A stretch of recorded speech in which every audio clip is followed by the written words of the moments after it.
Hi guys. Well, it arrived last week and it's a lovely looking kit. It's the new Airfix 1/24 scale Supermarine Spitfire Mark 9C. It's got this gorgeous semi-matte artwork on the front here.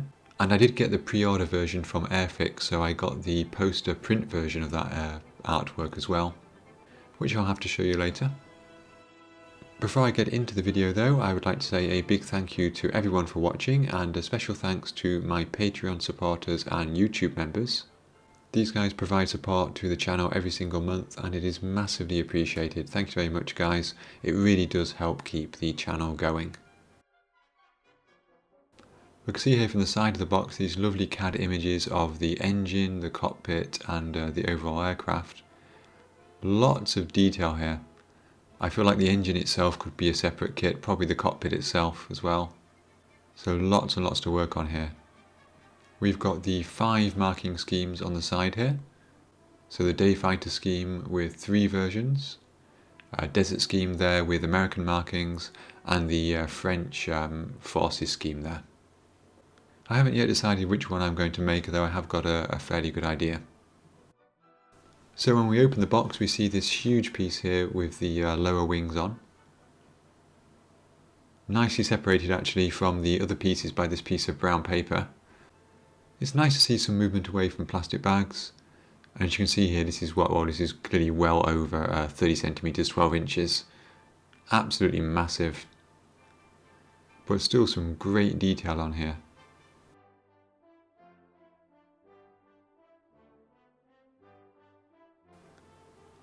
There are a lot of ejector pin marks on this side of the wings, but actually the way it works out, most of those will be hidden.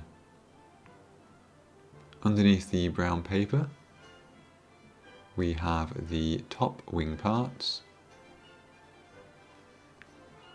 And again, great detail on those. You'll notice we've got the panels there to expose the ammunition bays and the weapons. And then this long beam across here to provide the dihedral for the wing. Lovely looking stuff. Now there's already some really good, really detailed in-box reviews of this kit out there, so I'm not going to go into a great deal of detail looking at the sprues and so on, but what I am going to do is start building this kit. Moving on to the instructions, all the paint callouts as you might expect are humble. We've got some nice detail on the inside of the instructions, so we've got this separate section here for the decal placement for the instrument panel and for various other instruments inside the cockpit. You do need to remember when you're actually on those steps in the instructions to look back though and put those decals on, because there's nothing in the instructions to tell you to do that.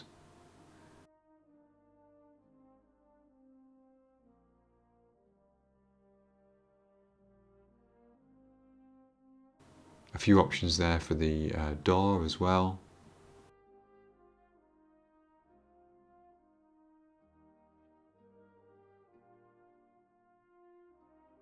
You can see Airfix have got some colour on their instructions now, so we can see that's a brown leather colour recommended for the seat. That's not because the seat was made from leather.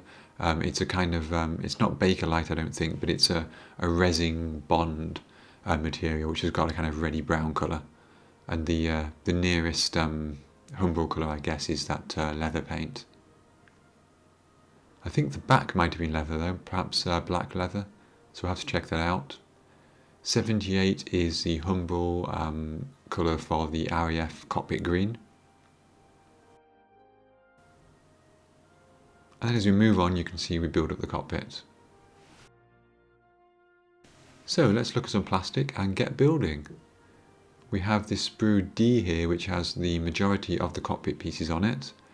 We've got lots of small cables and tubes and things. We've got the various bulkhead rings there. Obviously the 2 sides of the cockpit. The floor. And lots of the bits and pieces as well. I'm struggling a little bit with light in my new setup, but hopefully this video is okay. So our 2 seat pieces went together extremely nicely. Even just pushed together like this, they're a pretty good fit. Nice and tight, but not too difficult. You can always put them together without glue.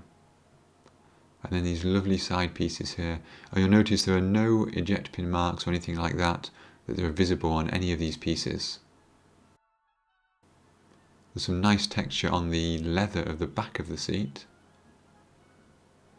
I think I'm going to paint that black despite what the instructions say, and just keep the red-brown colour for the bottom half of the seat. We do see some ejector pin marks on the back of the seat, but they're positioned really nicely. So we have some quite big ones there, as you can see, and we've got a couple of quite large ones here on this armour plating. But as we see, when they go together, they perfectly cover up each other, which is really handy. Good design there by Airfix.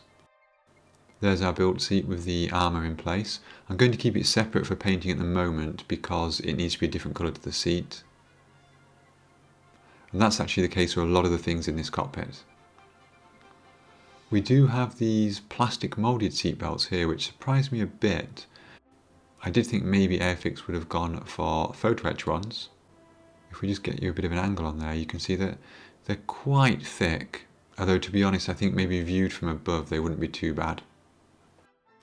The rear bulkhead here looks nice. Most of those holes there are lightning holes, which were there on the real thing. There's a few ejector pin marks, but they are on the rear side, so you won't see those because they're facing the back of the aircraft. I did consider drilling out those lightning holes, but then I decided not to. I didn't really want to risk the edge of the plastic there. There was a light seam mark around the inside of that bulkhead, which I scraped away with a knife. And I'm just dry fitting the chair to the bulkhead there because I will paint it separately. But straight away there you get an idea of the architecture of the Spitfire, and the fact that there was no floor for the seat to sit on. It just hangs here from this bulkhead behind it.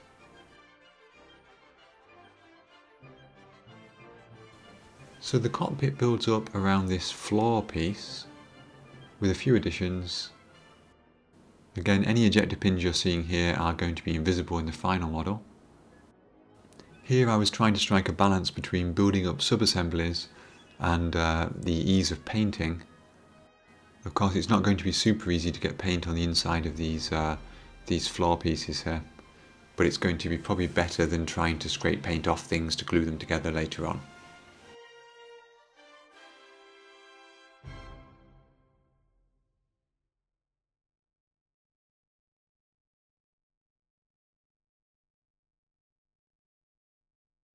I couldn't resist testing the seat and the bulkhead in place, but of course I did leave them separate for now.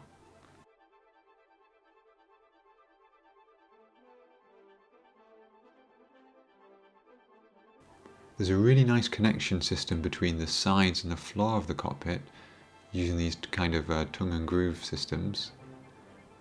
A little bit difficult actually, a little bit stiff to put into place even just dry fitting them, but it gives you confidence that they're going to stay in place and not move around. There we go. At this stage I only put one side on because of course as soon as you put the other side in it's going to be really hard to get paint in there. How nice does that look? As you can see here from the instructions, there are lots of extra pieces, as you'd expect, to be added to those cockpit sidewalls. In the majority of cases I kept those separate and I painted them the cockpit green colour as a base colour, ready to brush paint on any of the details. Simple reason for that really, I have the cockpit green as a Tamiya colour which airbrushes really well, but Tamiya acrylics don't brush paint well. And then all the other colours I can apply using MIG or probably Vallejo acrylics. We've got two interesting clear pieces for the instrument display. The first one here has the dials with the needles on, if you can see them there. And the second one down here has the same dials but without the needles. The first one with the needles is if you paint the instruments yourself, and the second one without them is if you use the decals for the instruments.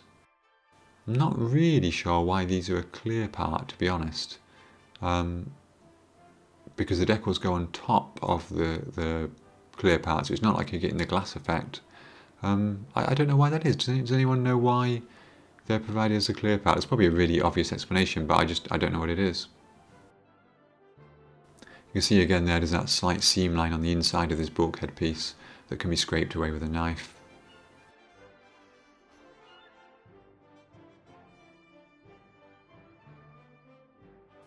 Now this piece is a bit mangled. You can see sort of the stretch or stress marks there in that plastic piping. And if we look where it's supposed to go, well, first of all, it's clearly twisted. But if we look at it on the side of the cockpit, it's supposed to go into this little recessed area here.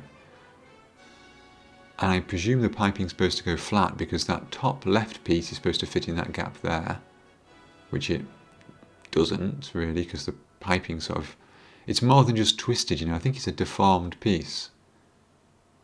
And then that second piece is supposed to lay flat on that that vertical piece, which again it doesn't. It's too far to the right. So something's gone wrong there. I don't know. Something in the I think it's something in the molding process, not damage after that. It seems to have been stretched maybe while the plastic was still cooling. I'll be interested to see if other people who build this kit have the same issue. There is a great amount of detail though here. You can see the control column here, and then further down here, I forget what these levers are for, but we've got 3 different versions for the 5 different options. And again here, depending which option we do, there are some different pieces to add to the cockpit there. So I will need to decide which version I'm doing at some point soon. Now this is all just dry fitted here. I did notice a small problem here with these pedals. You see this hole here looks quite big, but that's the top side. It's supposed to go on there. It looks big from the top side, but if we flip it over, that hole is a lot smaller, and it doesn't actually go over that little pin on the cockpit floor. It's not a big problem. Just put a drill piece through it. You don't even need to drill the hole so much as just move the drill piece through it to widen it, just so that it has the same radius all the way through. We have this piece here at the back which will take the radio. You'll notice that the ejector pin parts on that are just on the corners. They're not quite covered by that radio. So those will need filling with some putty. For situations like this, I find it best just to put the putty in the hole with a knife, and then once it's dried, I can just cut across the top of the piece and just cut the excess off. And then very little sanding is needed.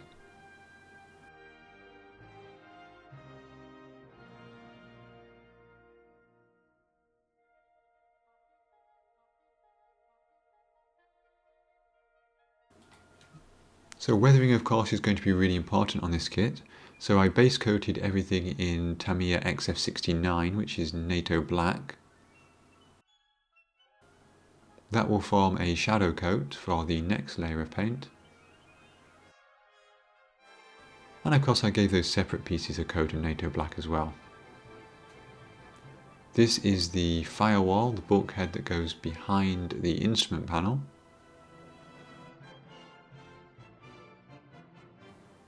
And a collection of other parts that will eventually go into the cockpit.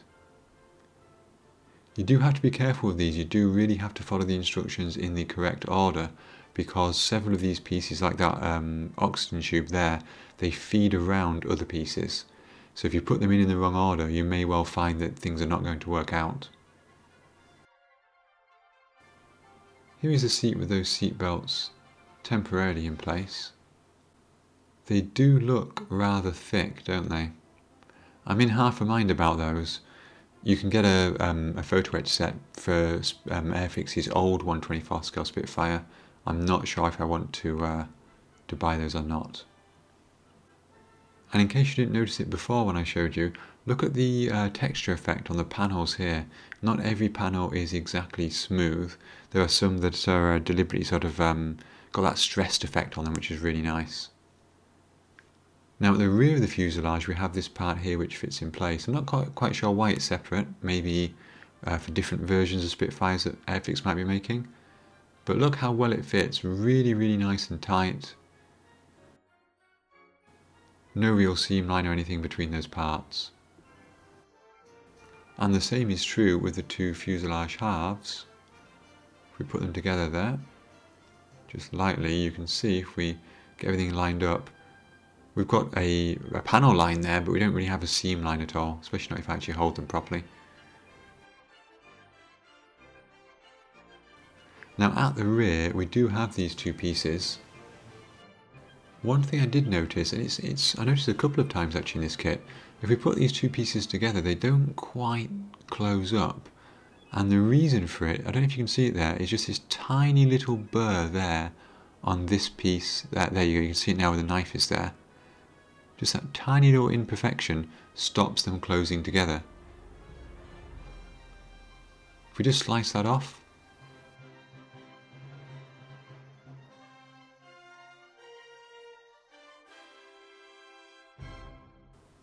they go back together perfectly.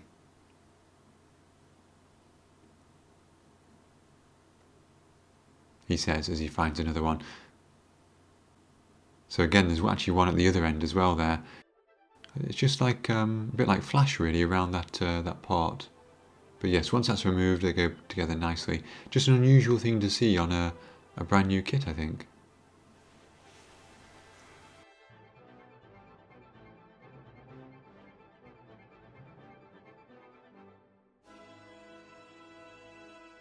Inside this piece here goes this housing for the tail wheel. This is an area where I did have difficulty. If we tried to put the tail wheel piece in, got to try and find the appropriate place in there, and it's really, really hard to do. If we take it apart and try, we can see why. Look how tight the fit is here between the tail wheel and the bay. And in fact, adding the tail wheel there just slightly pushes that bay wider. And that's why it doesn't fit so well. So that's going to be virtually impossible to put in place separately once the two halves are together. So I would definitely get the tail wheel in place here on one half before gluing those two halves together. Okay, skipping ahead a little bit now because I don't have a camera in my airbrush room at the moment. So I've masked off the cockpit to do the aluminium for the rear section, that's XF16, and the cockpit green for the front section. I've tried to vary the intensity of that green to leave certain areas slightly less well covered so that shadow coat shows through. You will notice a couple of marks on the aluminium. That's where I had the tape, the Tamiya masking tape. It sort of pulled off some of the metallic elements there and made it a bit less shiny. But I think I can fix that. We've got our seat here and the bulkhead. And that is starting to look quite nice indeed, I think. Obviously the seat still needs the red-brown colour on it.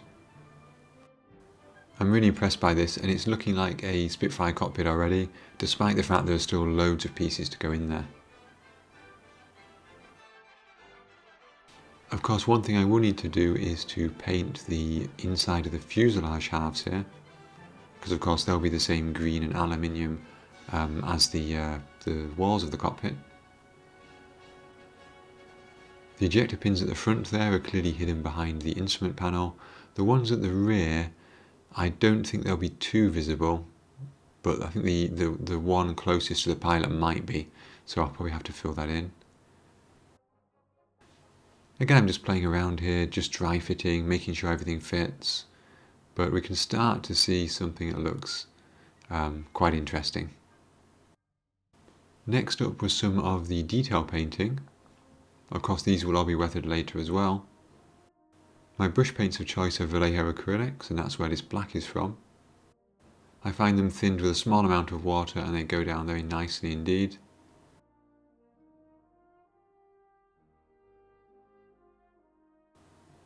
The instructions are generally fairly good on what should be painted, what colour. And for what I've seen and the few cockpit look-arounds I've looked at, they do seem to be fairly accurate as well. This is the piece that later on will need the decal on it too.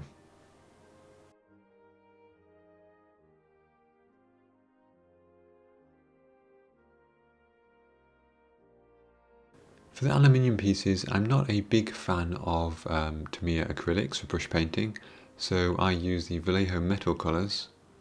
They go really nicely and they brush paint and airbrush straight out of the bottle, surprisingly. But they're really nice colours. This is their aluminium.